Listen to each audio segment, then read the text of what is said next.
Ukraine की special forces ने रूस पर ताबड़तोड़ एयर स्ट्राइक की है। रूस ने इसे एक बड़ा आतंकी हमला कहा है। यूक्रेन ने दावा किया है कि उसने सैकड़ों एआई ड्रोन्स की मदद से रूस के 5 सैन्य बेसिस पर हमला कर दिया। यूक्रेन के मुताबिक उसने रूस के 41 लड़ाकू विमानों को तबाह कर दिया है। हालांकि रूस ने इस बात को नकार दिया है, लेकिन यूक्रेन ने तस्वीरें जारी कर दी। आकार, पैमाने और जटिलता के मामले में यूक्रेन ने दुनिया के सबसे बड़े हमलों में से एक को अंजाम दे दिया है। ये हमला कितना बड़ा और व्यापक था, उसका अंदाजा आप इसी बात से लगा सकते हैं कि यूक्रेन ने रूस के जिन एयर बेसिस पर हमला किया है, वो एयर बेसिस रूस के 3 अलग अलग टाइम जोन्स में पड़ते हैं। कुछ एक्सपर्ट्स का मानना है कि इस हमले के बाद रूस को शायद पहली बार वो दर्द झेलना पड़ा है, जो दर्द भारत को भी झेलना पड़ा था। दरअसल जिस तरह से जम्मू कश्मीर में बैठे गद्दारों ने हमला करने आए आतंकियों की मदद की थी, ठीक ऐसे ही कुछ गद्दारों ने यूक्रेन के साथ हाथ मिलाकर रूस पर हमला करवा दिया। गद्दारों की कीमत जो भारत को जम्मू कश्मीर में उठानी पड़ती है, वही कीमत इस बार रूस ने चुकाई है। आपको याद होगा कि भारत के पूर्व सीडीएस जनरल बिपिन रावत ने कहा था कि भारत की जंग 2.5 मोर्चों पर हो रही है।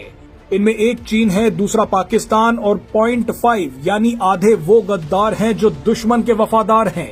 इसी कड़ी में बताया जा रहा है कि रूस पर जो हमला हुआ है, वो यूक्रेन ने रूस के अपने घर के भीतर वाले 0.5 मोर्चे की मदद से किया है। सूत्रों की माने तो यूक्रेन पिछले 18 महीनों से रूस में बैठे गद्दारों के माध्यम से अपने ड्रोन्स रूस के सैन्य ठिकानों के पास गुप्त स्थानों पर छिपा रहा था। इसके अलावा कई ड्रोन्स को ट्रकों में भर भर कर रूस के सैन्य बेसिस के पास लगा दिया गया। इन ड्रोन्स को ट्रकों में बने लकड़ी के मोबाइल कैबिन्स में छिपाकर रूस के अंदर भेजा गया और फिर समय आने पर रूस के भीतर से ही इन ड्रोन्स को लॉन्च करके रूसी एयर बेसिस को निशाना बनाया गया। ये घटना भारत के लिए एक बहुत बड़ा सबक है। भविष्य में हमारे देश में भी यही स्थिति पैदा हो सकती है। भारत में बैठा 0.5 मोर्चा यानी आधा मोर्चा, जिसमें कई पाकिस्तानी जासूस और गद्दार पकड़े गए हैं, ये लोग भी पाकिस्तान के साथ मिलकर भारत पर ऐसा हमला करवा सकते हैं। ये गद्दार अभी तो आतंकवादियों को मदद पहुंचा रहे हैं, लेकिन बाद में यही गद्दार हथियार और ड्रोन्स भी भारत के अलग अलग जगहों पर पहुंचा सकते हैं। ट्रैवल व्लॉगिंग के नाम पर महत्वपूर्ण जगहों के नक्शे और कोऑर्डिनेट्स दुश्मन को दे सकते हैं। यानी भारत सरकार और आम भारतीय को सतर्क रहने की जरूरत है।